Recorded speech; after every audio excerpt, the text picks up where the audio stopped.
नमस्कार, मैं हूं आपके साथ अली मतर। बिहार विधानसभा चुनाव में मतदान से पहले ही खून के छींटे पड़ गए हैं। अपराधियों ने शिवहर से जनता दल राष्ट्रवादी के उम्मीदवार श्री नारायण सिंह समेत 2 लोगों की गोली मारकर हत्या कर दी, जबकि अंधाधुंध फायरिंग में घायल एक समर्थक की हालत अब भी गंभीर बनी हुई है। प्रचार के दौरान पुरनिया के हदसार में अपराधियों ने खूनी खेल खेला और श्री नारायण सिंह को निशाना बनाकर अंधाधुंध फायरिंग कर दी, जिसमें श्री नारायण सिंह समेत 3 लोग गंभीर रूप से घायल हो गए। आनंद फानन में निजी अस्पताल में भर्ती कराया गया, लेकिन वहां पर श्री नारायण सिंह और उनके एक समर्थक की मौत हो गई, जबकि तीसरे की हालत गंभीर बनी हुई है। वहीं इस हत्याकांड के बाद आक्रोशित भीड़ ने अपराधी की भी जमकर पिटाई कर दी, जिससे उस अपराधी की भी मौत हो गई। पुलिस ने इस मामले में अब तक 3 आरोपियों को गिरफ्तार किया है, जिनसे पूछताछ की जा रही है और पुलिस ये पता लगाने की कोशिश कर रही है कि इसके पीछे राजनीतिक साजिश है या ये कोई आपराधिक घटना है। लेकिन ऐसा प्रतीत होता है जैसे किसी ने चुनाव को प्रभावित करने की नीयत से इस तरह की घटना को अंजाम दिया है।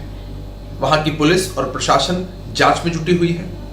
ऐसी घटना की हम कड़े शब्दों में निंदा करते हैं। बिहार में कानून का राज है और इस घटना के पीछे जो भी लोग हों उन्हें बेनकाब किया जाएगा और उन पर कड़ी से कड़ी कार्रवाई होगी। मुंगेर के तारापुर से भाग्य आजमा रही पूर्व केंद्रीय मंत्री जयप्रकाश नारायण यादव की बेटी दिव्या प्रकाश अपने पिता की विरासत संभालने के लिए जी जान से प्रचार में जुटी हुई हैं। दिव्या प्रकाश का सीधा मुकाबला जेडीयू के मेवालाल चौधरी से माना जा रहा है। हालांकि कुछ निर्दलीय प्रत्याशी भी मैदान में ताल ठोक रहे हैं, जो दोनों ही प्रमुख पार्टियों के लिए मुसीबत का सबब बन गए हैं। वैसे आरजेडी प्रत्याशी दिव्या प्रकाश का दावा है कि उन्हें जनता का पूरा समर्थन मिल रहा है। तो इस पूरे क्षेत्र में एक बहुत ही विकास की बहुत ही लंबी लकीर खींची गई है पापा के द्वारा। उसी विकास की लकीर को हम और आगे बढ़ाने का काम है। 28 अक्टूबर को दरभंगा में पीएम मोदी की होने वाली रैली को लेकर तैयारियां जोरों पर हैं। राज मैदान में पीएम की होने वाली इस रैली को लेकर बीजेपी के कई बड़े नेता यहां कैंप कर रहे हैं। कोरोना के मद्देनजर पीएम की इस रैली में 11,000 लोगों के शामिल होने की अनुमति मिली है, लेकिन बीजेपी ने हर मिथिला वासियों तक पीएम की बातें सुनाने के लिए बेहतर व्यवस्था की है। मधुबनी, झंझारपुर समेत दरभंगा के 10 विधानसभा क्षेत्रों में बीजेपी की ओर से 300 एलईडी लगाई जा रही है। अनुमति हमको दी है रैली स्थल पर, उतने लोग सोशल डिस्टेंसिंग का पालन करते हुए यहाँ पर बैठेंगे। इसके अलावा हम लोगों ने इस रैली का सीधा प्रसारण मधुबनी, झंझारपुर, दरभंगा के अन्य विधानसभाओं में डिजिटल माध्यमों से माननीय प्रधानमंत्री जी का संदेश जन जन तक पहुँचे, इसके लिए भी भारतीय जनता पार्टी ने प्लानिंग की है। और इस रैली के माध्यम से माननीय प्रधानमंत्री जी का संदेश ऐसे 300 स्थानों पर, कम से कम उससे कुछ ऊपर भी होगा, उसके लिए एलईडी स्क्रीन की व्यवस्था हम लोगों ने की है। महाराष्ट्र के कैबिनेट मंत्री विजय वडेट्टीवार ने दावा किया है कि बिहार और महाराष्ट्र के बीच काफी नजदीकी संबंध है और राजनीतिक स्वार्थ की वजह से कुछ लोग इसे बिगाड़ने में जुटे थे, लेकिन इसे कभी कमजोर नहीं किया जा सकता। वे रोहतास के चिनारी में कांग्रेस प्रत्याशी के पक्ष में चुनाव प्रचार करने पहुंचे थे। ये तो रिलेशन जो है बिहार और महाराष्ट्र का, ये बहुत प्यारा है। इसमें कुछ लोगों ने खटाई डालने का काम करने की कोशिश की, पर वो दूध का दूध पानी का पानी हो गया। अब उसमें दोनों राज्यों के आपसी संबंधों को बिगाड़ने का कोशिश कुछ लोगों ने किया था, जो मतलबी था अपने मतलब के लिए, पर वो सच्चाई पूरी सामने आ चुकी है और हमारा रिलेशन बहुत अच्छा। चुनाव प्रचार के शोर में खगड़िया के किसानों की आवाज दब गई है। पहले जहां किसान बाढ़ और भारी बारिश से परेशान थे, वहीं अब बाढ़ समाप्त होने के बाद फसल को लेकर उनकी चिंता बढ़ गई है। खगड़िया और अलौली प्रखंड में खेतों में लगी धान की फसल बर्बाद हो चुकी है और अब किसान खेतों में लगी फसल को काटकर उन्हें बचाने में जुट गए हैं। जायजा लिया खगड़िया संवाददाता दिग्विजय कुमार ने। हम इस समय खड़े हैं खगड़िया के विधानसभा क्षेत्र में, जहां हम आपको ये दिखाना चाह रहे हैं। ये जो पूरा विधानसभा क्षेत्र है, इसकी आधी आबादी बाढ़ से प्रभावित है। बाढ़ के कारण जहां लोग परेशान होते हैं, और सबसे बड़ी बात ये है कि जो बाढ़ समाप्त होने के बाद जो किसानों की जो परेशानी होती है वो भी सामने देखने को मिल रही है। बाढ़ का पानी तो समाप्त हो चुका है, लेकिन पानी आने के कारण जो खेत में जो धान लगी हुई थी वो फसल काफ़ी हद तक कहे तो बर्बाद हो चुकी है। जो किसानों को जो पीड़ा है वो साफ तौर पे दे सकते हैं कि पानी में किसी तरह से वो जो बचा हुआ धान है उसको काट करके और सुखाने का वो कोशिश कर रहे हैं, जिससे कि कुछ तो धान उनको बचाया जा सके। कुछ किसान हैं हमारे साथ में, उनसे ही हम बात करते हैं। धाने के खेती कहने रहिए और धान तो बिल्कुल ही समाप्त हो चुकले। अरे नहीं मर चूर के रोड पर रखे छिए गाड़ी घोड़ा से फसल जा कुछ निकाल उकाल ले छिए, आधा जन्मल आधा दाना, एना ही बर्बादी है खाली।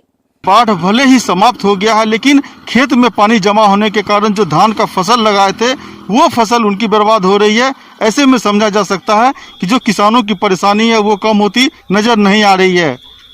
दिग्विजय कुमार, न्यूज़ 18 खगड़िया। बीजेपी नेता और केंद्रीय मंत्री स्मृति ईरानी ने लालू परिवार पर जमकर हमला बोला है। उन्होंने लालू राबड़ी के शासनकाल को जंगल राज करार देते हुए कहा कि एक दौर था जब लोग शाम ढलने के बाद घरों से बाहर निकलने में भी संकोच करते थे, सड़कों पर चलने में लोग डरते थे, लेकिन एनडीए की सरकार में लोग देर रात तक घूम फिर सकते हैं। भूला नहीं है बिहार का वो मंजर, जब गली से बाहर निकलो तो कहीं ना कहीं मन में संकोच होता कि जिन आपराधिक तत्वों ने शासकीय दफ्तरों पर कब्जा जमा लिया है। बीजेपी सांसद मनोज तिवारी ने नवादा के हिसुआ विधानसभा में चुनावी सभा की।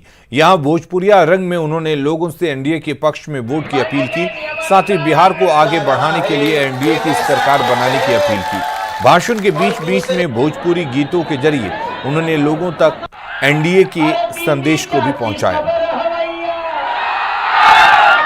अरे सुनो हिसुआ के भैया,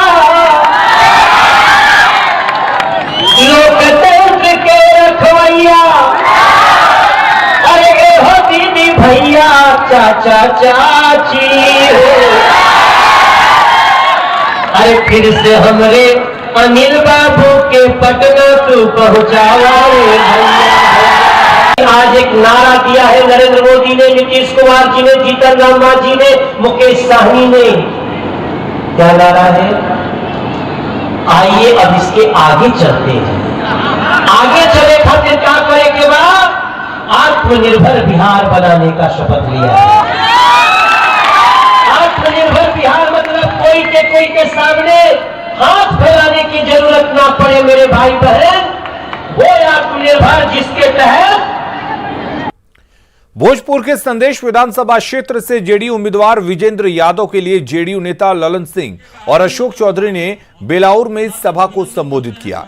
बेलाउर सूर्य मंदिर प्रांगण में आयोजित सभा में जेडीयू नेताओं ने तेजस्वी यादव पर जमकर निशाना साधा, साथ ही एनडीए सरकार की उपलब्धियों के नाम पर लोगों से पार्टी प्रत्याशी के लिए वोट मांगा।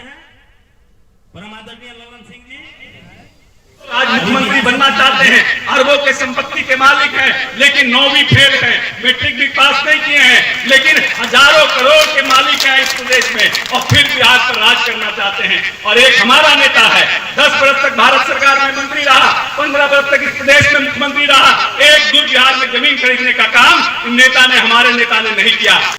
बीजेपी नेता सुशील मोदी ने लालू प्रसाद पर तंत्र मंत्र के आरोप लगाए थे। इन आरोपों पर आरजेडी ने पलटवार किया है। झारखंड आरजेडी की प्रवक्ता अनिता यादव ने आरोप लगाया है कि तेजस्वी यादव को मिल रहे जन समर्थन को देखते हुए सुशील मोदी का मानसिक संतुलन बिगड़ गया है और वे अनाप शनाप आरोप लगा रहे हैं।